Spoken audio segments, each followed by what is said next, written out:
All right. Oh, hey, we're live. Hey. Oh, hey. Here we go. We're back on a Thursday. This was Yeah. a little weird. Yeah.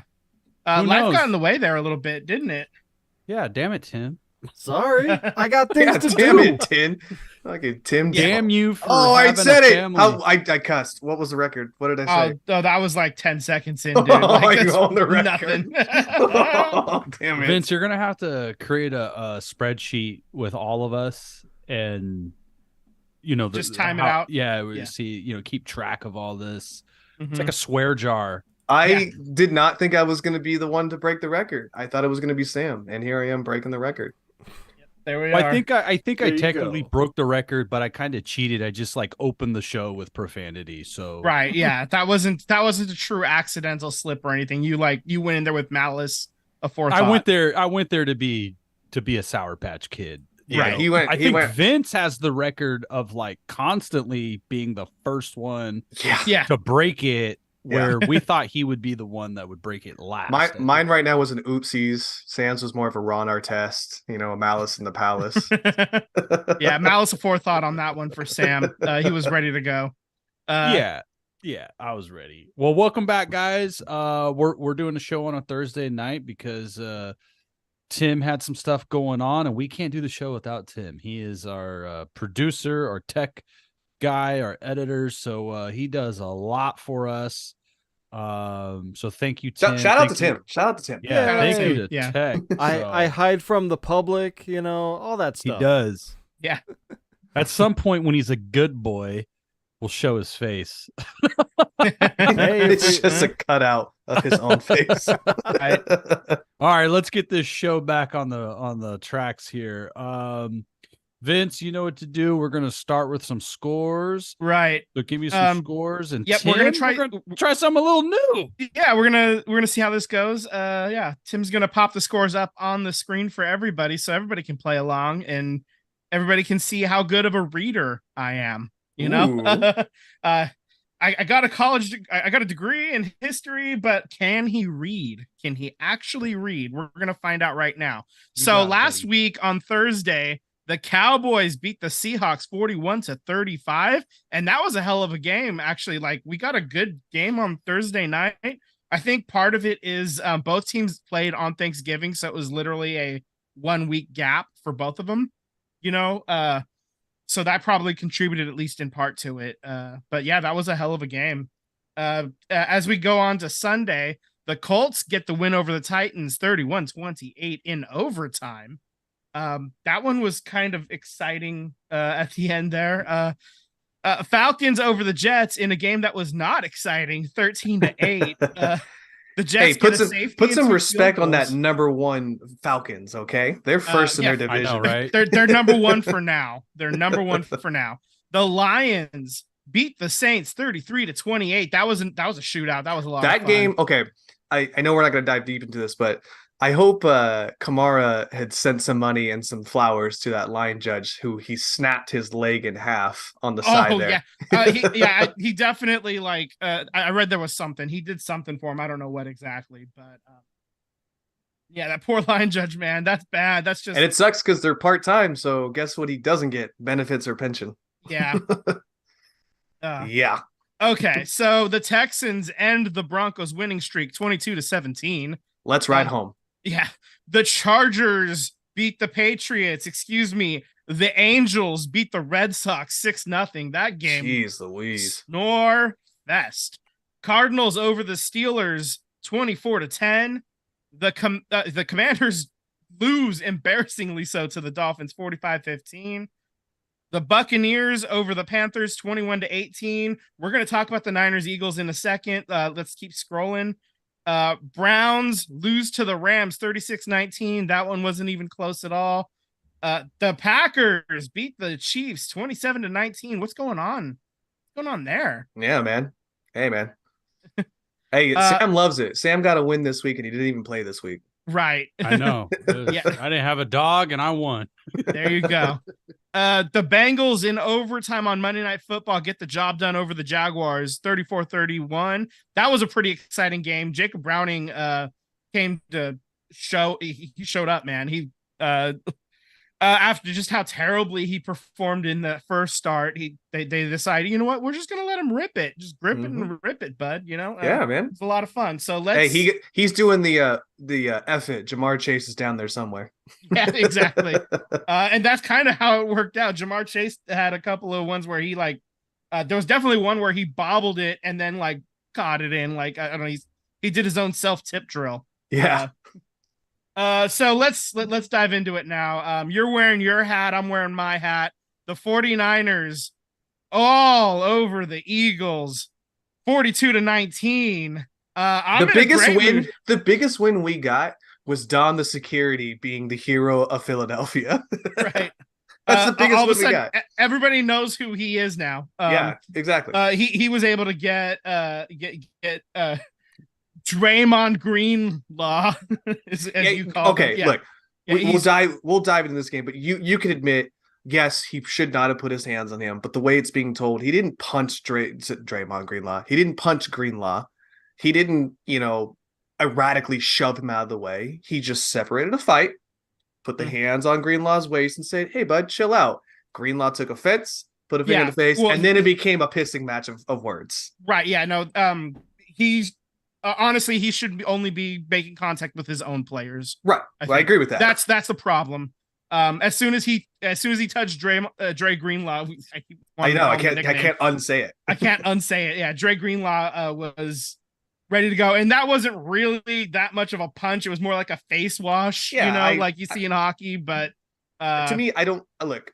Say if he gets a fine, great. Don't ban the head of security for the Eagles for that. That's ridiculous, right? Like, make a donation. Have both the guys make a donation to the charity of Greenlaw's choosing, I guess. Best case scenario. He was banned, so he's banned from ever. No. There's talks that they're diving into it more, and they may ban him completely. Oh yeah, like a rest of the season suspension or something like that. Yeah, could be. Well, I don't agree with that. I think if Greenlaw gets booted from the game, so did Dude. Exactly. But you got to look at it too that Tyreek, his NFL hired a PR guy for the Dolphins who previously worked for Tyreek. Tyreek took his phone. That kid got fired from the NFL and can no longer work sideline games as a PR person, which is ridiculous. Well, Tyreek is going to pay him out though. Exactly, but that's my point is that would not shock me if NFL just banned our head of security for the whole season for something ridiculous, something absolutely ridiculous. We'll see how this shakes out. But yes, so let's talk about the game. So that first quarter was all Eagles, and then the second, third, and fourth quarter was all Niners. Basically, I think the game was lost by the Eagles when they went down the field on those first two drives and only kicked field goals. At that point, I would say the 49ers won the game. Right. The 49ers won the game because they held the Eagles to 2 field goals to start the drive, and then they figured it out and just started scoring touchdowns and nothing but after that. And Brock Purdy keeps making throws that Jimmy Garoppolo could never, ever. I want to run the tape back about when Vince said that he's not 100% sold on Purdy. Well, no, that's because I wasn't. I'm more at that time. At the time, I wasn't. At the time, because based on the information that I had at the time, you have a 7th round pick. I mean, if you look back to like the Patriots, like after that first Super Bowl that Tom Brady won, people were still doubting him at that point. Because he was a 6th rounder, because he was a late round pick. And so that's just part of the NFL culture. That's just part of NFL culture. If you're a 1st round pick, Zach Wilson keeps getting shots with the fucking Jets. But if you're a 7th rounder, 6th rounder, what? To piggyback off of your point, Vince, I think it was his rookie year, they win the Super Bowl, right? Well, it was his 2nd year, but it was his 1st year starting. First year started, they went because Drew Bledsoe got hurt. Correct. Like 2 games in. But then I think was it his 3rd year as the full-time starter, or maybe the 4th year as the full-time starter, that the Patriots missed the playoffs. They weren't very good. They got Right, eliminated. they were mid. Yeah, they were mid, and yeah. then they kind of got better. And they as won things 2 went. in a row after that. Yeah, Right. But there was a year that they missed the playoffs, like by a game or a couple games. Yeah. Maybe. There was. I think they were like 9-7 or something like that. Right, and he was Tom Brady was being criticized for. Yeah, not people getting wanted it to put done. Drew Bledsoe back in, but They wanted Drew Bledsoe back. So that's true to your point for sure. Mhm. Yeah. And it's because he was young and it was a late round pick. Right. They are a lot more expendable. They get a lot less leeway. And I was just based on that culture, I guess, it's because Zach Wilson was the second overall pick, he keeps getting chances after chances when we've seen that he doesn't have it. But also that the people that are behind him. Exactly. Yeah. Worse. I mean, so that's the other part of that. But even Zach Wilson so, is guilty of his own team's lack of depth at this point.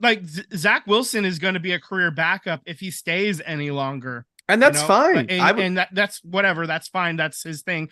But I'll take $6 million to sit on a bench with a clipboard. Right? Yeah, just Billy Volek it, man. No, I mean, getting back. Let's get back to the game. Let's get back. Go ahead, Tyler. Yeah, getting back to this game. I mean, to Vince's point, that first quarter ended, and then everything went exactly how it should have gone for the 49ers. I mean, I have been saying since week 1 that I have issues with my OC. I still have issues with my OC. Now there's reports that, it's on the head coach and it's also not so much on the offensive coordinator. Whatever you want to do to deflect in the front office to try and eliminate as many fires as you can, fine. If it's on the head coach, then obviously he needs to relinquish some of his offensive prowess and give it more to the OC. And if it's more on the OC, then vice versa, right? But my point being is that we draw plays that require way too long to develop. Instead of getting into a game flow, we ran the ball 7 times for 20 yards. I don't know about you, but you ain't gonna win a lot of games if you don't have a mix of running and throwing. That's why the best teams win what they do. You know what I mean? Like even the Patriots ran the ball more than fucking 7 times in the middle of their Super Bowl run. So Debo came out, showed up. Ayuk showed up. Even Jennings showed up. Apparently we forgot how to tackle Jennings or anyone on the 49ers. So by all means, 49ers earned that win. I think we talked about this a couple weeks ago where, the Eagles are really good at stopping the run, but they're horrible against the pass is where their defense is breaking down. Mm-hmm. And I really thought this game was won and lost in both sides of the trenches on the lines. San Francisco was finally able to get after Jalen Hurts. They were actually pressuring him, getting sacks, making bad throws. He left the game for a period of time due to injury. So we got a Marcus Mariota sighting. So I think that was like a big difference. Bosa's getting after him in the playoff game. 49ers didn't touch him. He was clean. Jalen Hurts pretty much had a clean game. And then the other thing was, towards the end of the game, I think there was a couple of offsides or false starts on the Eagles' offensive line. One of them was kind of bush league, but that's fine. Well, it's kind of. How do you know? You were hammered. Yeah. No. Josh Sweat, I was, but Josh Sweat was not. When I look at that, Josh Sweat was not offsides. He was not. It was just a blatant call, and it gave the 49ers another chance. But I mean, at that point, the game was already done anyway, so it really didn't matter. But to my point, I don't know if you saw this video that was going around, but there's a video going around about Lane Johnson and this leg kick. That is, have you guys seen this video? There's a leg kick where so the offensive line, the right tackle. Right. His right foot, he is consistently stepping back to get a leverage point before the ball is hiked. And that every time. And that's a false start. By the letter of the law, that's a false start. No other right tackle is getting away with that. I agree with that. What I also saw that video was also in super, super slow-mo. But to me and Vince's point, it's about time we start getting some full-time officials and not getting these, part-time officials, because you're going to keep having issues with the referees game in and game out. Does not matter which game it is. This is $1 trillion industry. They can afford to pay to break off, $60K for some per referee. They can afford that, Yep. I mean, we're not trying to make every referee a millionaire, but like you can pay them a living wage, and then enough that they can focus solely on being a referee. I mean, there's no reason not to. To your point, Vince, you could pay the referees $1 million a year, and the NFL is not hurting. Absolutely. Yeah. I mean, you don't need to do that. Like I said, like I threw 60K out as a whatever, but like whatever that number is, you could pay him $100,000 a year, and you're going to see the quality of refereeing going up with the NFL, and $100,000 for what? 20 referees? Yeah. Yeah. I mean, look, I'm not going to say this is a referee game. It was definitely a 49ers dominated game on both sides of the ball. I mean, yes, they got to Jalen Hurts, but it didn't really happen until more later in the game. Jalen Hurts had that slip down where he fell, trying to scramble. But watching some game tape, I mean, it was a lot of Jalen Hurts not trusting some receivers and not trusting his first looks. I mean, we had a backup tight end, Caltera, that he did not want to throw to. I don't know what the issue was, but we had some wide open opportunities, didn't want to throw there. So I think Jalen Hurts was really indecisive. You also only had a couple of opportunities for a tush push, and exactly. I mean, like down at the end zone, it took 2 tries on the tush push to get in. They didn't get it on that first one. That doesn't bother me too much, though. It doesn't bother me too much. I'm just saying, like honestly, that the tush push, people are bitching about it or whatever, but it's just the Eagles, like they get great leverage and they practice it over and over and over again. And Jalen Hurts can, squat 750 pounds. So it's like just guys that are really, really strong, really, really good. That's how it is. And at least on that first one, they didn't like stop him for 0 yards, but they were 2 yards out and they held him to 1 yard. I mean, so it's moderately slowed down a little bit. They did it again and scored finally, but the fact that it took 2 tries on a tush push to score, that makes me feel pretty confident too. Like, absolutely, it's something that you can slow down a little bit. You can, but also keeping the Eagles at 3rd and long the entire game kept them away from being able to tush push. Yeah, and so I'm curious though, and I want your take onto it. This may be a little debate or debacle between us, but Bosa was saying that the game plan wasn't to go after Jalen Hurts, but to make their presence known, to make him indecisive about what he was doing in the pocket, right? Well, I mean, it's disguising coverages and all that typical stuff. Right, That's but he didn't is. say coverages. He said the front, their job was not to go after Jalen Hurts. It was to put pressure enough to know that they were there to make him. Well, it's disguising the rush as well. So like if you have 5 guys looking like they're going to rush, but you're only going to send 4, who's dropping back, things like that. Like, who's, all that stuff. What I'm saying is that if the Eagles won that game and the 49ers lost, is Bosa still saying that the plan was to disguise the rush, or is that more or less because they didn't get home as much as they thought they were going to get home? They did. And don't get me wrong. I think they had 3 sacks. They did. One of them, I mean, there was pressure on Jay. There was fairly. I just kind of call a little bit no. I think coverage. Coverage was good too. I think the line met a good line, and instead of saying it was a damn good line, they're going to say, "Oh, I think you're taking it the wrong way, dude. I think you're taking that the wrong way." Kind of like what Papa G says in the chat is, you're disrupting them. Yeah, you're trying to sack them and things like that, but you're also just trying to keep them from running. You don't want the quarterback to make a big play on you, because that's what Jalen Hurts does to other teams is, you disrupt him and he's gone. He's off to the races. Yeah, he didn't really break too many. But I also, the 49ers defense, I think what really stood out, the line did their job, but who really did their job? The linebackers. The entire linebacking core of the 49ers, even with Greenlaw leaving the game, their linebackers were flying. I agree. The game plan was because they were executing the game plan. Let's say that. If any type of play was beyond the line, those linebackers closed gaps, made tackles.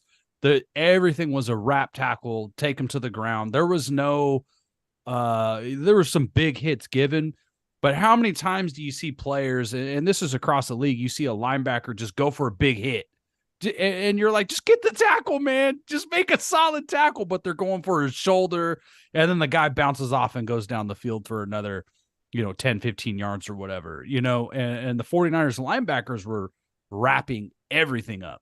Yeah, I agree. Mm-hmm. It was a complete game, from the top only to the bottom. only big hit was the one on Swift at the end of the game where Swift ended up Tebowing for a couple I have minutes. questions about that too, because it was the end of the game. Like, why are the starters still even in there at that point? You know what I mean? Like, it should be third stringers or second stringers at that point. That should be Kenneth Gainwell and further down the depth chart Exactly. at that point. Yeah, why risk injuries? We still have the 1 seed. We got to play Dallas this week.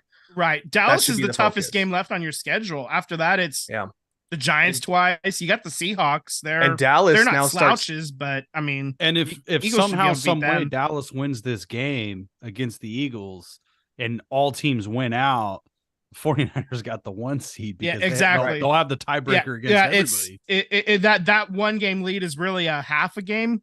Yeah. Because if both teams end up with the same record, Niners now have that tiebreaker. Our we'll see what point, happens, though, man. To our point, though, is Dallas starts their gauntlet now. So they play against the Eagles, the Dolphins, the Chiefs. Like, right. They start their gauntlet. Even if I mean, the Eagles, the Cowboys are the only really tough team left on your schedule. I looked ahead. So if you're gonna lose a game, I wouldn't count on losing to the Giants twice. I'm not counting on the Seahawks might put up a fight, but I don't. Yeah, Commanders and Seahawks, I don't see that happening. So it could be like this could be the chance that the Niners have to take the 1 seed from the Eagles. If the Niners win out and the Eagles lose to the Cowboys and then go on from there, whatever, that's but the Cowboys are still going to lose a couple more other games too. So, well, I mean, the Eagles are going to win this division. I'm convinced of that, but the Cowboys could. I don't know about a 1 seed. Fuck it up for the Eagles. It's at a question mark, but I mean, the end goal was always we're going to see each other again in the playoffs, right? That's the end goal. Yeah. Obviously we want to take it 1 game at a time, 1 week at a time, but that's the end goal. We're going to see each other again in the playoffs, and we'll just run it back, and nothing wrong with that. Good. It was a good test that the Niners passed, and the Eagles now know what they need to focus on going forward. You know what? I take that game as a blessing because I've been so critical about the play calling on the offensive side that our defense never had a chance. I think we were on the field offensively for 12 minutes the whole game. You know what I mean? We never had a chance. Yeah. I mean, we'll have to look at it. I actually thought that the Eagles had a slight advantage because of the first quarter was so skewed that for the rest of the game, the Niners dominated time of possession. But in the end, I think the Eagles actually ended up with more time on the clock, barely 31-29 or something like that. But even still, I mean, that's a game that the Eagles, if you run the ball, you're physical and you dominate the play clock. I've seen Eagles win games handily. I'm like, man, if we could dominate time possession, even with this piss poor offensive calling, we're going to win a lot of games because we don't give the other team another chance to really be able to rebuttal a lot of things. But if you don't keep us on the field long enough, that's when games start getting, hectic and crazy and close to the wire. Those Bills games, those Chiefs games. I think time of possession is the way the Eagles are going to have to win this year because I don't think we have a coordinator, savvy enough like we did with Shane Steichen, unfortunately. But I did one thing. Vince, yeah, go ahead. I was going to say, Vince, do you think this was the 49ers scored on 6 straight drives. Yeah, 6 touchdowns put up straight. a 42. Do you think this was the best the offensive has looked with Brock Purdy? With all your weapons. Yeah, I mean, everybody's healthy. Brock was dialed in. Debo had an absolute monster game. You'd be hard pressed to find a better performance with Brock at the helm. I think this might be he's starting to peak at the right time. This is the end of the year. This is when you want to be playing your best going into the end of the season and into the playoffs. So agreed. I'm feeling pretty good going forward. Even if the Niners end up dropping one more game somewhere along the way, and don't get the 1 seed, I'm not really worried. Like as far in my mind, the Niners are guaranteed to go to the NFC title game at the very least. Like I feel like that's the bare minimum of what I expect. And I do expect the Niners to go to the Super Bowl and win the Super Bowl. But if they don't get to at least the NFC title game at this point, then things have gone off the rails somewhere earlier on. And Yeah. Your so dad says that's the perfect QBR game is the best, but oh yeah, against what team? I think against the Philadelphia right. Eagles, Well, I mean, this one he had like a 148 or something like that, so it wasn't exactly Yeah. like it's so. I mean, if he doesn't start those first 2 drives with 3 and outs, then this game's probably a perfect QBR as well. against against the team that you're probably going to have to go through to get to the Super Bowl. Like you're probably right. gonna have to play Philadelphia in the playoffs Right. to get there. So I thought Yeah, that was pretty cool. it'll be Philadelphia. It'll be the Cowboys. One or Really? both of them. Come on. No. I know. I'm saying like the Niners will have to play at least one of those guys at some point. Yeah, I'm not saying they have to go through them, but like, All right. yeah. Well, at some point they're gonna end up matched up against at least one of those 2 teams. Well, our Alright. episode is also titled about the Chiefs imploding. So the Chiefs did implode that following game against the Packers. It gives the Raiders hopium that they probably weren't expecting. You're not out of this game. When I look at it, reality, you got maybe a 10% chance of making the playoffs, but you still have a chance. That's what I'm saying. It's like You have to the win wild out. card is you're 3 games out, and you're 3 games out from the Chiefs. So it's not the end of the world, but you need a lot of dominoes to fall your way. But hey, you're still in it, surprisingly. So I don't know if your hopium's a little high or if you're just like, it's whatever to me. No, I think as a Raiders fan, I'm still just play solid football, be competitive. Young players. Let's see some flashes. Let's see the players that we can build upon. And let's see if Antonio Pearson is going to be the guy going forward. That's really what I'm looking for, is just be sound, have good plays. But as far as making the playoffs, it's making the playoffs with an interim coach is extremely rare. What the Raiders did with Rich Bisaccia was like only a handful of times that an NFL team has done that. So to expect it twice in 3 years or 4 years or whatever it is probably not going to happen. So. Asking a lot. Okay. Asking a lot. Yeah. Well, I'll let you keep that to your mind here, and hopefully it'll sway whatever pick you want to do going into it. With that being said, let's go into our weekly pick'ems. There was a Monday night game from 2 weeks ago that wasn't added to the score, so I went ahead and added that. We have updated everything. I want to say shout out to Vince, man. You were the first guy to break 100 this year. So I know we're 1 week behind because we started in week 2, but you did break 100. So congratulations to you, brother. I'm still on your heels. You could have a terrible week, and Vince and Sam could catch up to you, but currently sitting at 105. But it's going to go by win percentage? We got to go by win percentage because Sam missed a week. That's true. We will go with that, but there's a good chance that you could have a bad week, and we throw it out the window because he caught up. You know what I mean? So, which would be even more amazing because he's a 3-legged dog in this race here at this point. So, we're moving on to week 14. We all picked the Steelers. Yeah, and that game's happening right now. It's at commercial. Okay. But last I checked, it's 7-3 Patriots actually. But Okay, whatever. not a problem. It's a wash. We're all picking the Steelers. It's fine. So the next game on the docket here is the Texans at the Jets. The Texans are favored at -3.5 here, which is great because we're doing the show on a Thursday. So these have been updated this morning on these spreads. Okay. Yeah. Texans. I'm not going to pick the Jets again through the rest of the season. I think. Are we in agreement on that? Yeah, Texans. Next on the Real docket- quick, did you guys hear this crazy report? This just popped in my head.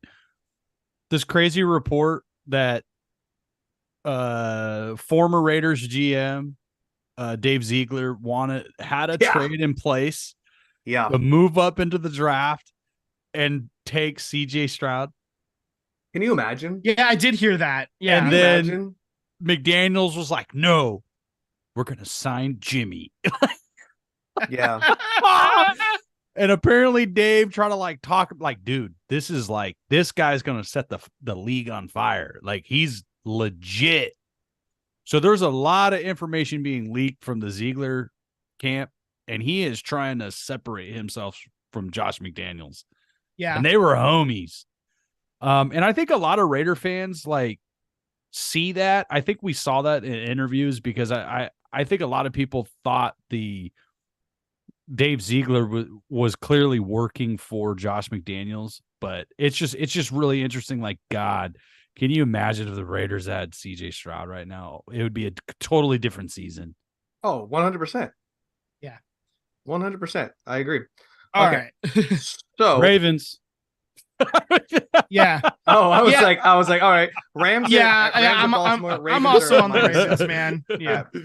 All right. We all agree. So I'm gonna go ahead and copy and paste that. Panthers at the Saints. I already think I know we're gonna pick. I mean, but Derek Carr is questionable. I think he's still gonna play. But the Saints are still favored at -5. If it's not gonna be Carr, it will be Jameis Winston. The trash goat. Saints. Yeah, Saints. All right, we are all in agreement on this. We got to find some disparity here, and I think we might find it here. Colts at the Bengals. Let me see. I had it up here. Who was favored? Bengals. Oh, Bengals favored at -1. So pretty much a pick 'em. Colts. Yeah, you know what? That's kind of interesting. I'm gonna go Bengals. You know what? Yeah, screw it. Let's go Bengals here. We'll make that, this pick live. You know what, man? I had him on my team, and I love this dude. I am on the hype train, the Minshew madness. All right, baby. Buccaneers at the Falcons. Another one that is basically a pick 'em. Your number one seed Falcon. I'm not number one seed. Your number one team here in the division. Falcons are favored at -1. I'll take the Falcons, I guess. This is another game that is live. I'm picking the Buccaneers. Ooh. I just do not trust the Falcons. I don't buy it. Oh man, this is so tough.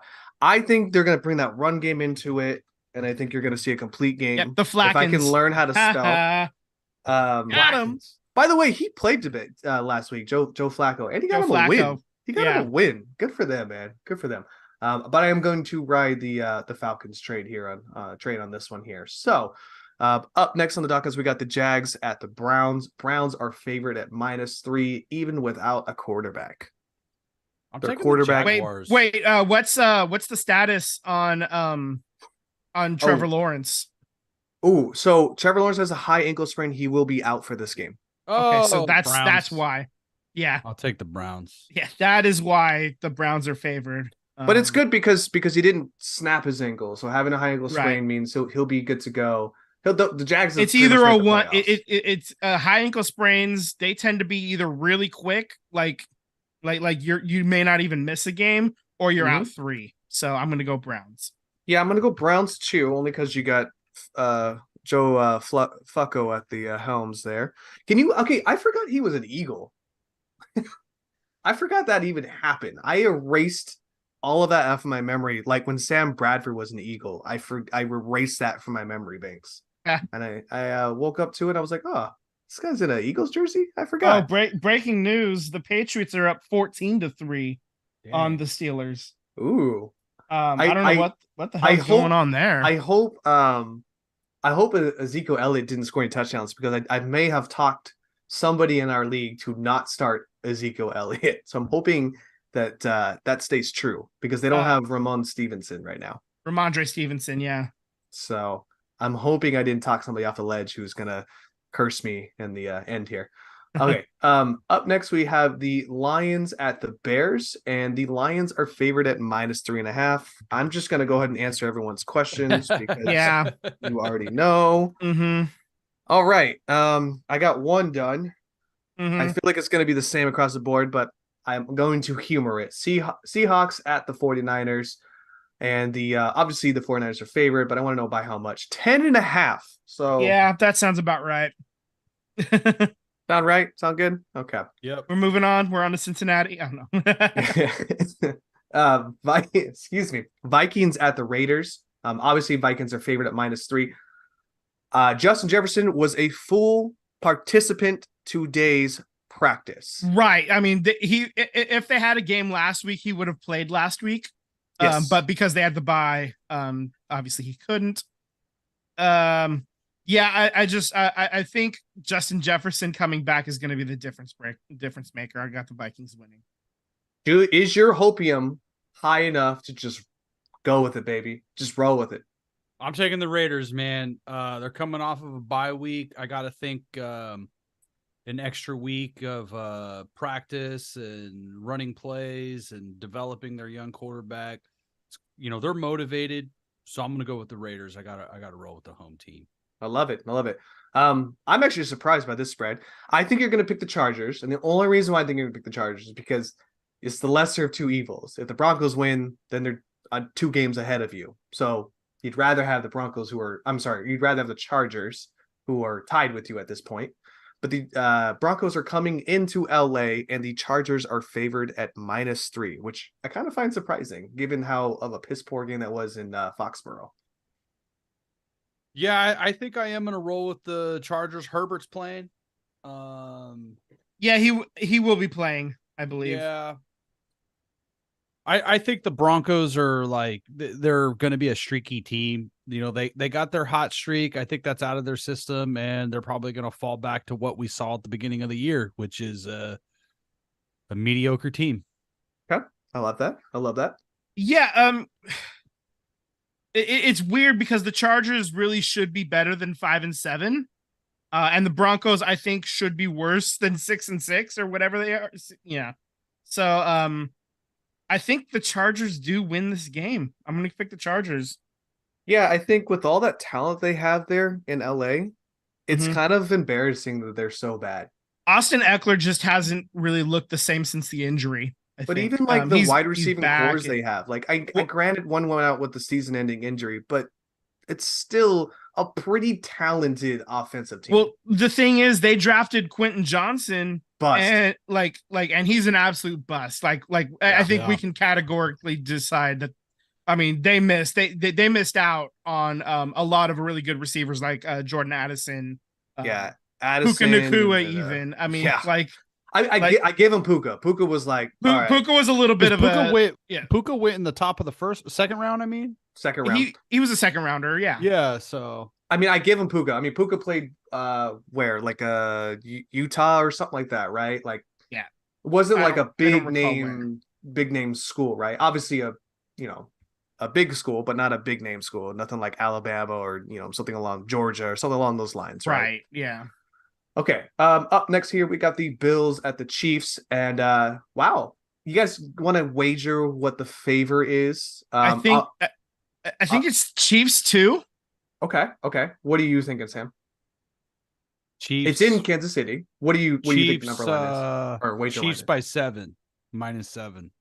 -7. That's high. No, it's -1.5. Ew. All right. You know what? Half a point off. I'll take that win. I think that spread is a little bit lower. I think I would have given the Chiefs at -3, but we're splitting hairs here at this point. All right, what do we got here, boys? Bills, Chiefs. You don't want to go with the Bills? Nah, man. You know what, man? There's something I'm looking at it right now. Sean McDermott apologizes for 9/11 remarks made in 2019. What? What are we doing? Oh my God. I mean, did you guys hear about this? Did you read this? No, I saw the headline and went, "Oh Lord." Sean McDermott, he would have been with the Eagles at the time. So Sean McDermott, he was with the Bills. He was with the Bills. In 9/11? No, 2019. 2019. Oh, okay. I get it. So in 2019, Sean McDermott in a meeting was trying to make a motivational speech and an analogy, and he started talking about 9/11 and the terrorists who organized were on the same page. Oh my gosh. And it Oh no. terrible analogy. Oh But no. I mean, it was stupid, right? We can all agree we're all humans. We make really stupid mistakes. We all make these mistakes. We all say stupid shit where we look back, we're like, what an idiot. Yeah. However, this is breaking in 2023, and now this guy has to apologize for what he dumbass shit he said in 2019. Like, come on, ESPN. Like, this is dumb. It sounds like a soft Thursday, and they didn't really have much to It's just report stupid. Come on. It's because the Thursday night game is Eagles, not Eagles, Steelers and Patriots, and it is dog water. Man. Wasn't much to go off of, I guess. Okay. I guess I'm gonna go with Chiefs for you, Vince. Well, the Chiefs. Something's up with the Chiefs' offense, though. Like, Patch. Like, I think part of it is Kelsey. The receivers don't know how to catch. The receivers are trash. They got no wide receivers. Yeah, Rashee Rice is probably the best of them, and he's mid. Yeah. Travis He was Kelce also drafted after. Oh yeah. They could have had him, and that would have been a massive improvement over Quentin Johnston. Yeah. So yeah. But you know what? I don't know. I don't know. A tie. It's a tie. I'm gonna choose a tie. No, I'm not. I'm not choosing a fucking tie. No. All right. I will go with the Chiefs. I'll pick the Chiefs. I will not be surprised if I'm wrong.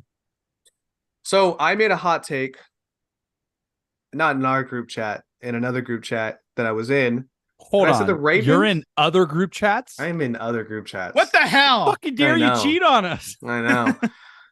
I made a hot take that the Ravens will win the number 1 seed, and I am rolling with that, baby, because I think the Ravens are talented from top to bottom. I think maybe somewhere on the linebacking core they're a little weak, but and also I think on the line could be a little better for them defensively, but reality, I mean, they're looking at Ndamukong Suh to try and beef up their line. So are the Eagles. But I think the Ravens are going to take that 1 seed, and I think Chiefs just going to get a reality check of having to play the first round of a wild card, okay? Eagles at Cowboys. You guys already know who I'm going to choose. It's a win, and it has to be a win for the Eagles. To keep up with the Joneses here, Cowboys are favored at -3.5 in Dallas. Well, that's because the Niners just gave the blueprint. Exactly. So if the Eagles win, I think that pretty much sews up like that does it for the 1 seed, I think. Like, because I don't think the Eagles are going to lose to anybody else on their schedule. That being said, I don't mind. This is good. I don't mind actually picking the Eagles here. I'm going to pick the Eagles to win, because if I'm right, I get a point. And if I'm wrong, my team is in first place. So either way, I win. Your dad in the chat would kill you if you picked the Cowboys. Yeah, that's not happening. I'm not picking the Cowboys if I don't have to. And that's fine. Yeah, no, I agree with you. On this one, you and I will high five all the way to the grave. Yeah. All right, Sam, you gonna make this a live pick? I'm going Cowboys. There it is. I'm going Cowboys. Okay. I just think that the 49ers put it on the Eagles, and the Cowboys defense is, I mean, if the 49ers is number 1, then the Cowboys is 1B. They're a really good defense. And I think the Cowboys, their season positioning, playoff positioning, really depends a lot on this game. And I think they have to win this game if they want to be taken seriously. So I think you're going to see the best out of the Cowboys, but I wouldn't be surprised if they lose it. But I think the Cowboys are going to pull it out. Here's the thing I'll say about that Cowboys defense. They are beating the fuck out of bad teams. That defense is just feasting on bad teams. When they play good teams, especially good offensive teams, like that offense, that defense is very mid. I know because I had the Dallas defense, and they were just like, it was 20 points against the bad teams and then 2 points against the good ones. And they have nothing but good teams left on their schedule, so I just dropped them. In which league? Not in our league. Okay. It's an 8-team like your boy's running with the cupcake Falcons defense this week because he needs No, the Cowboys game to end, and then he'll pick back up with his Eagles. Yeah, no, I already enacted the plan on that one. That's a landmine I just dropped for somebody, is what happened. Somebody's gonna say, "Oh, what are you doing dropping the Cowboys defense?" And they're gonna get like 4 points over the next 4 weeks total. Shout out Papa G. He goes, agreed, Sam, but I can't pick the Cowgirls. All right. So we've got 2 Monday Nighters, and they're at the same time. So that's odd. I don't know why we did stupid. That. It's so dumb. So we really wanted to screw... Good thing I got dual screen. Yeah, I know, right? Crazy. How about that YouTube TV though, huh? Yeah. It doesn't really matter which order we're going to go in here because they're both at the same time. So I decided to go Packers at the Giants. Packers are favored at -6.5. Hey, man. Packers. I'm not saying that he's the next Aaron Rodgers by any means, but damn, he's really starting to come around as a pretty good quarterback. I think Jordan Love is not as bad as we thought he was, but also he's, like you said, he's not the next Aaron Rodgers. I think he's competent. Enough, that guy in Seattle. Yeah. Oh, Geno Smith. I think that's about where he gonna be. He's gonna flash here and there. He's gonna play. And Geno's he's a good quarterback. Is he a great quarterback? Right. He's not great, but yeah. But that's a great analogy. There's 2/3 of the league, more than 2/3 of the league is looking for a great quarterback. Yeah.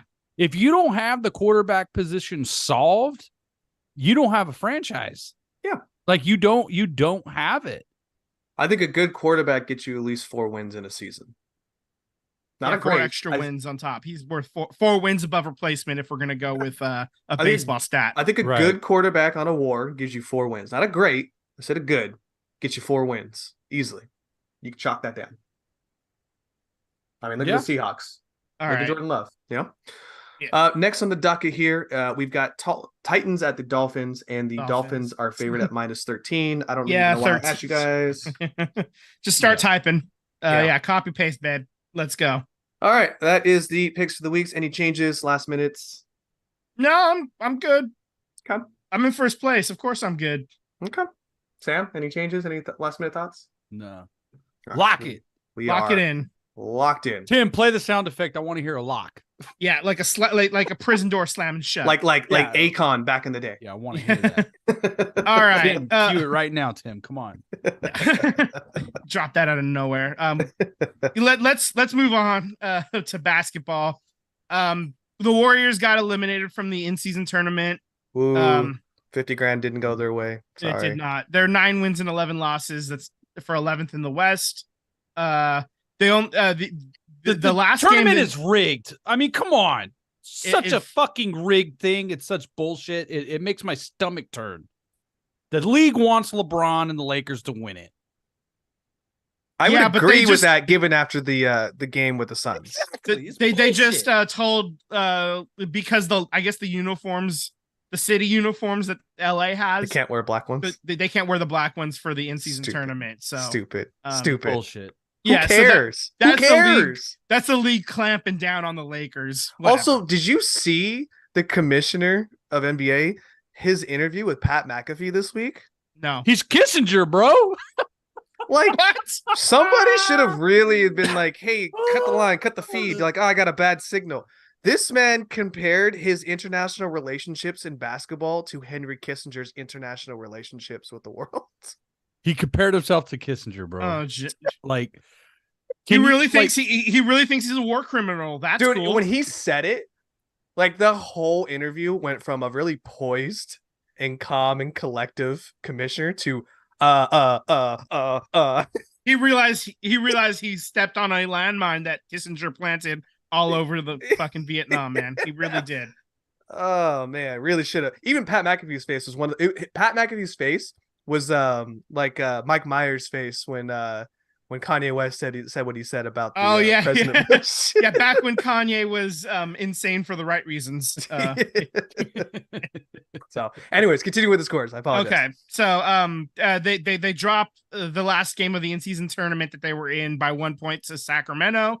They get the win versus the Clippers at home, and then they lose to the Clippers by 1 point in LA, and then they get the win against Portland earlier this week. Then the next game is Friday at Oklahoma City. I don't think the standings are correct. Then that is might be. Oh, my fault. I got 11th in the West. Is what I got. that is my fault, folks. 10 and 11, 11th in the West. Yes. Yeah. So, There. next game being against OKC this Friday, and then next time they play is Tuesday, which we'll be recording on Monday anyway. So, Yeah. Exactly. I just had one question for you guys. I'm just, we don't want to take too much time because we got another full docket here to this week. Coaching. I mean, Kuminga didn't come into that Portland game into the second half. He didn't play the first half at all. Moody in that Sacramento game hits 3 threes in a row and then gets pulled for Andrew Wiggins and Klay Thompson. Pazinski is playing an amazing game, rebounding, gets pulled in that game for Klay Thompson against the Clippers. My question to you guys is, do we have a coaching problem? Is Steve Kerr so loyal to his core that he cannot and will not play the young guns when we obviously need them? Obviously, Wiggins and Klay Thompson are not starting off to a great season. They have flashes in the pan every once in a while, but in reality, I think the writing's on the wall with Klay, and Wiggins has just been 2 years out of playing game time. So he's rusty as can be. I think we need to play the young guys, but I want to hear what your guys' thoughts are. You want to go, ahead, Sam? Vince. No, okay. Yeah, I'll dive in. I think we're in the same situation for whatever reason. The coaches in this neck of the woods, they like to stay with their guys until it's become abundantly clear to everybody that nobody can question when the move is made. If you're gonna pull Klay Thompson out of the starting lineup, you can't undo that. So I think he's acting with an abundance of caution for doing that. If you're not going to have Klay in crunch time minutes now, like if you're pulling him out now, that's basically ending Klay's career at this point, Yeah. And I think he wants to give Klay every opportunity to get right if he can get right. I don't know that Klay can get right though. And at some point, this definitely has to be made, and it has to be made sooner than later. And I think like The Athletic, Marcus Thompson wrote an article about this very subject. And I think it is getting closer and closer to where you got to start seeing how these young guys are doing, because you're hovering around 500 and that's not going to get the job done. Exactly. If you have championship aspirations, you got to play with the best guys possible. And I think there is a little bit of currency built up with the coaching staff because of the successes in the past. And I would hope that we would give a little bit of slack to Klay and all these guys, but at a certain point you do have to, not every game, but maybe a game here, a game there, you leave Moody in a little bit longer than you normally would. Pazinski getting more run. Kuminga's got to play a lot more often than he did in that last game against Portland. I need to see more out of these young guys because they're forcing the issue. They're making us talk about it, which is kind of what you want, right? You want these young guys to be stars. If they're stars, then that's the next generation of championships level basketball, and that's what you want, is to win championships. They're doing exactly what they should be doing. Time, if they're not getting the time on the court, they can't properly develop. So yeah, maybe we're at this point now. Maybe we're getting real close to this tipping point where you have to do it. You have to play them more, and maybe that feeds the run that goes on to another title. And maybe Klay is more of a 15-20 minute type player going forward than a 30-minute, all-star. Yeah, I think the young guys are doing exactly what they're supposed to be doing. They got drafted to a championship caliber team. So they knew automatically that they have talent, but they weren't going to get starting plays as if they were going to be on like Detroit or, whatever those teams, uh, uh, Rebuilding teams, let's say. thank you. Thank Yeah. you. The Magic as well, like another example, right? But they're doing what they're supposed to be doing, and they've earned, I think, more minutes. I think they've done everything right, and I think Kerr is doing them a disservice. But I do have a question for you, Vince. But before I get into that, I want to get Sam's take on this real quick. I think it's time that I do think it's time that Clay probably is coming off the bench, or if he is getting the start, he's not. It's really the closer minutes and certain important minutes. I think Kuminga and Moody should get a lot more minutes. At this point, Clay is kind of a liability, and that hurts to say as a Warrior and a Clay fan, right? It hurts all of us. But it's kind of like that cliche. It's not what you did for me, it's what you're doing for me lately. Exactly. It's what you're doing for me right now. Yep. And I think if like Vince said, if Clay and Wiggins are 15-minute players right now, even Looney's not looking very good right now. If you get these guys, 15, 20 minutes, are those 15, 20 minutes really impactful while these younger guys are running up and down the court for 25 plus, 30 plus, whatever it is? I just think with Clay specifically, Father Time is undefeated. So what Steph Curry is doing is really rare.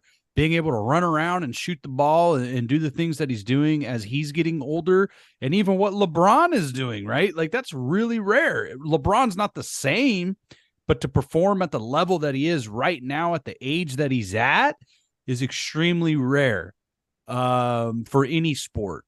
Yeah. To be almost 40 years old and be that athletic and that still relative and dominant in your field. Clay is 32, 33 years old, and he was robbed of 2 years. Yep. 2 major injuries, and that robbed him of being a two-way player. Yep. Without those injuries, we are probably still seeing a decline in Clay.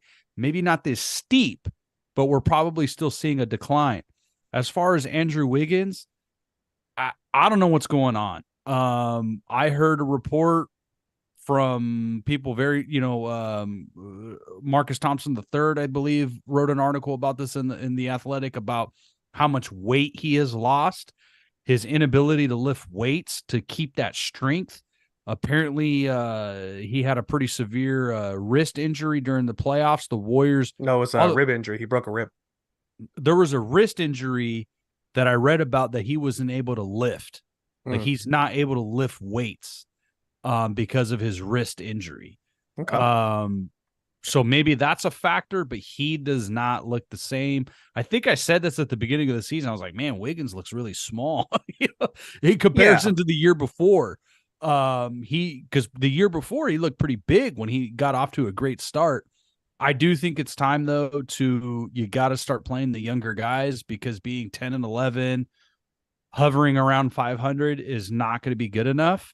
And you have to see if these young guys are going to be able to get it done in crunch time, in closing minutes, and you need to get the experience now, because if you are going to make a playoff run, you're going to need those minutes in the playoffs. Clay can get it done. He is able to make a shot when he needs to, but is he going to be able to do that over the course of a 30-minute span, or is he going to be better in 15, 20 minutes? Yeah, I agree. Well, I have a question, but because we're pressed for time, I'm going to save it for next week. Okay. Yeah. So, let's move on. We'll dive back into that next week, and we'll have another list of games that we can belly into as well too. So, that being said, we're going to move across the pond here. Wrexham had a few games, and only one really mattered, but the other two were, there's still games that I think of worth value here. They had a tie against Harrogate Town, which is going against the actual record for the season. They went ahead and beat Yeovil Town in the second round of the FA Cup. And they went ahead and lost 2-3 to Burton in the Football League trophy. And if I'm picking one, I'd rather win the FA Cup. I could give two craps about the Football League trophy. Yeah. So more focus on the FA Cup and the season as a whole here. So next week is this Saturday is against Forescreen, one of the worst teams in the EFL, which I'm pretty sure they will see themselves out at the end of the season. So that should be a win. Hopefully Wrexham isn't sleeping on them. They're currently 10-7-3, second place, same as last week with 37 points. Looking excited. I'm excited for it. I can't wait. We're putting things together here, and like we said, just stay in the top 4, baby. Yep, top three. Right. I'm sorry, top 3. Correct. Yeah. Okay, so Euro 2024 draw was held last Friday. So this is basically the World Cup, but only European teams, nations playing in soccer. So this event is going to be held June 14th to July 14th in 10 different stadiums across Germany. The group of death is Group B. That's Spain, Croatia, Italy, and Albania. So Spain is ranked 8th in the world, Italy 9th, Croatia 10, Albania, excuse me. They're ranked 62nd. They're probably not going to move on. There's 6 different groups. What you need to know is the top 2 in each group advance, and then the top 4 third place finishers also move on to the knockout stage. Then it's a round of 16, and then they do a bracket all the way down till you have a champion. We'll cover this more as the event happens in a few months. But I'm just I always enjoy Euro like the Euro Championship. It just happened in 2021 because 2020 had the plague. So so we only had to wait 3 years for this one. But it's a lot of fun to watch, and we'll just stay on top of it as we go. I'm not going to read off every group playing everywhere because I'm picking Turkey, baby. Good luck with that, bud. Hey, Turkey is not going to win that one. Portugal is probably going to win that one, but hey, it'd be good conversation piece. Anyway, moving on to hockey. The Sharks are blowing my mind. They both they won against Washington. That was our win of the week last week. Mm-hmm. They take the L at Boston, which was Sam's win of the week choice, so he didn't get that one right. They had it. They let it slip away. Yeah. They've actually won a couple of games here. They get the win against the New Jersey Devils. They drop the game against the Rangers, and then they win at the New York Islanders 5-4 in overtime. They were down 4-1 in that one. Tomas Hertl powers them through a hat trick, and they get the job done in overtime. That's actually kind of surprising. Right now they're 7 wins, 17 losses, and two overtime losses. That's dead last in the Pacific, but I was just gonna say they're not dead last in the entire Western that Conference. Would be Connor Bedard. Yeah, that'd be Chicago. Chicago is dead last in the standings by 1 point to the Sharks. So, I was gonna say, I'm happy that the Sharks are not in dead last, but I think Connor Bedard in Chicago, he's the next Sidney Crosby, essentially, right? The next young kid that's gonna take the league by storm. And I think what's happening in Chicago is that everybody wants to beat the number 1 kid. So they're getting the A game out of everyone when they go to play Chicago. It's a really rough welcome to the NHL. I see him getting frustrated. He's breaking his stick against the board. It's like, I want to see that though. I want to see that. Corey Perry is banging his mom. Like, it's just rough out there. Okay. That was like, he got released. Hold on. Sam doesn't know what's going on. Is that true? Sam doesn't know what's going on here. Is that true? It's a meme. Oh, it's a God. meme. It's not true. But it was a I'm rumor. out. I don't want to hear anymore. No, I want to believe it's real. It was a rumor that his teammates spread as a joke. Obviously, it was not taken as a joke by everybody else. His teammates spread as a joke. Exactly. His teammate is I'd no be longer mofo's ass. Yeah, his teammate is no longer a Chicago Blackhawk or an NHL player at this point because he's a free agent, so he's not playing for any team. Yeah, so, Corey the guy who started the spread of the rumor is no longer on the team. Yes. Yeah, but he's not on the team for other reasons. Yeah, he was Sure. kind of a fifth string at this point. and Sure. I don't even think he belongs there in the was CHL. something with somebody on the team, like somebody who wasn't a team, like a player. There was some issue. I don't know any of the details really, but that was a fun couple of days though on hockey Twitter and hockey Instagram. Yeah. Yep. I would agree. Yeah. Let's get the wins of the week. Okay, There's only so- 2, so I think so, you and I are gonna pick the they're same playing- ones. No, here's the thing. They're actually playing that game Oh, against right the Red Wings now. right now. I think they're losing. It's 4-4. So yeah, I'm gonna pick the Detroit game. I'm picking that one too. Yeah, okay. Everybody Me pick- too. Yeah, because It's basically 0-0 at this point. yeah, it's 0-0 in the third. So yeah, 4-4 in the third. But They're gonna they get it done. They're gonna win. Yeah. They ain't gonna go to Vegas though. I'll tell you that. That's the number 1 team. All right. Well, glad we picked that one of the week real quick. yeah, I know because they're also playing Sunday at Vegas Golden Knights. Don't see that happening. Yeah. So so let's move on to baseball. There was some big news for Oakland baseball. The Oakland Ballers are going to be playing in 2024. Brand new team in the Pioneer League at Laney College. So they made a whole big announcement last week and did the press tour. Brody and Casey talked to the guys that founded the team. Most of these opponents are going to be in Montana, Idaho, Wyoming, out there. But there are so the Oakland Ballers are coming in along with another team in NorCal that has not been announced yet. And this is independent level baseball, so you're gonna see some interesting different rules that they test out. For example, instead of extra innings, it's a home run derby for the winner, like 2 minutes, swing away. So you know they'll do different stuff like that, and the idea is it's more like community baseball. It's still baseball. The talent level is obviously not Major League Baseball quality. Honestly, like there are probably a couple of college teams that are going to be better than this team, just because that's the way it kind of works. But for the most part, this is this is independent baseball. It's not part of the structure of Major League or minor league baseball. Right. It is outside of that and actually a little bit lower than. I'm actually really excited for this. I want to talk about the name real quick, the Ballers. I'm not the biggest fan of it, and I think most Oakland residents are not. But that's okay. I think we do like I think a majority of people like the Bees. So I thought the Bees was kind of cool. I actually preferred that they just would have went by the Oakland Bumblebees or something, Yeah. I agree. I think the logo is okay. Of course, they're obviously doing the green and gold, which is I find highlight that those teams.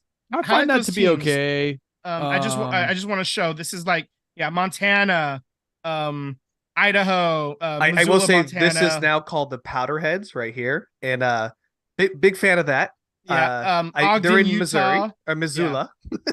Northern Colorado, Grand Junction. That's another Colorado. Boise, Idaho. So this is like what we're talking about here, like the kind of the areas that you're going to be playing a lot of these games. So they don't have to travel very far, but they do have to hop on a plane. Southwest baby. Get those points, baby. That's right. Get those points.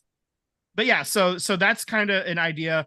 There is going to be one more team announced, and it's going to be in Northern California. So that way, the other teams like from Billings or Boise or what have you, they can do a series, a shorter in road Oakland trip, and then a series in I don't know where it's going to be, Sacramento. It's probably going to be Sacramento, right? Yeah. You would think either Sacramento or somewhere near Sacramento is what I would imagine. Elk Grove. Elk Grove is grown. Yeah, I could see that. Yeah, I could absolutely see it being Elk Grove. It could be, it could be Elk Grove. It could even be like Reading or something like that. It honestly, I think the Pioneer Baseball League, that kind of gives me the feel of Reading or something like that. Like, I don't know. I might buy We'll me see. a Powderheads t-shirt here. I'm loving this moose on a snowboard here. And Yeah, with that's the the thing poles, with the yeah, he's- ballers. Like yeah. the ballers to me is like, minor league baseball kind of has some crazy names. And I think I would have been more inclined to do something a little bit more, yeah, I'll say silly. The ballers to me just like, you're really balling if you're an independent baseball team. Like we could have been like the Oakland Cranes, because we had wetlands at one point. So you could have had a crane, but like draw it in the shape of a crane that we have at the Port of Oakland. You know what I mean? Like you could have went with some. We could have been the Oakland baseballers.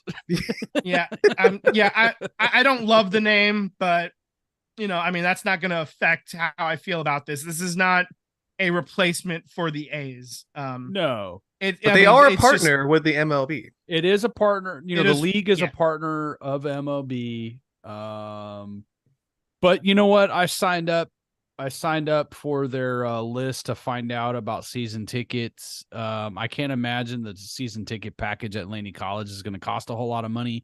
Right. I mean, I really do appreciate that the leadership and ownership group is it's about being committed to the community. They're going to be putting a lot of money into revamping a little bit of the Laney College baseball field. So that's going to be good for Oakland. That's good for, the college players that play there. So I'm actually looking forward to supporting this team. I've said it already that there's only going to be one game that I attend for the Oakland A's, and that's opening day, and I'll be viewing that game from the parking lot. Well, if you want, we could go across the way and have a picnic over there in Alameda. Well, opening day for the Oakland A's is going to be a big boycott. So there's going to be we're going to go into the parking lot. There's going to be raffles. There's going to be merchandise being sold. There's a lot going on, and all of that proceeds is going to schools over stadiums because there is legislation being fought for in Nevada. Because we all know the A's are now looking for another site. So that's okay. Let's stop the share. Yeah. So yeah. So there's a lot going on with the schools over stadiums. They're still battling things out in court. So that's probably going to be the one game that I attend. I'm not going to hate on people for going into the stadium, but I'm not going to be sucking up the final memories of this team. Right. Yeah. As we had mentioned before, my last game that I'm ever going to go to, is that June reverse boycott game.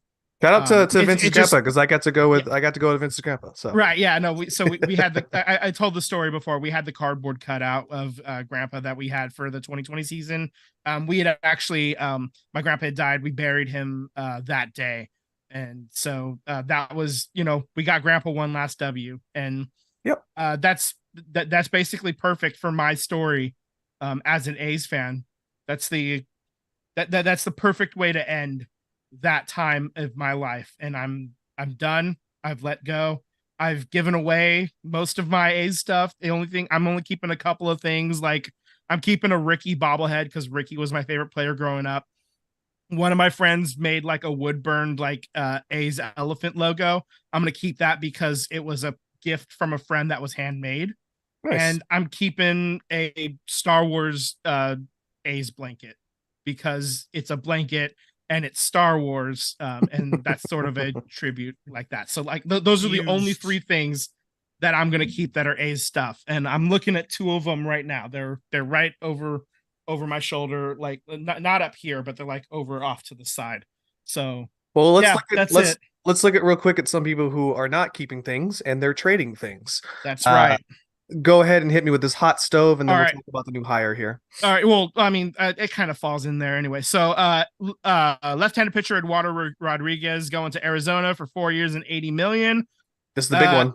Here's the big trade. Juan Soto is sent to the New York Yankees along with Trent Grisham for pitchers Michael King, Drew Thorpe, Johnny Brito, Randy Vasquez, and catcher Kyle Higashioka. There you go. Higashioka. Got through that. Yeah. Kinda got through Obviously, losing Trent Grisham. You know, I frequent the Padres. I became a Padre fan in the midst of the A's turmoil here. Juan Soto was always going to be traded. Cap space, needed the room, no money, no equity. Literally, Padres are running the whole entire season last year in the red. They're still in the red, but they're less in the red now with Juan Soto off the books. Trent Grisham was probably the big blow that Padres fans maybe weren't really anticipating, but understanding that you need to get back into the green here. So you traded for some talent. Also, Trent hasn't really hit in a couple of years.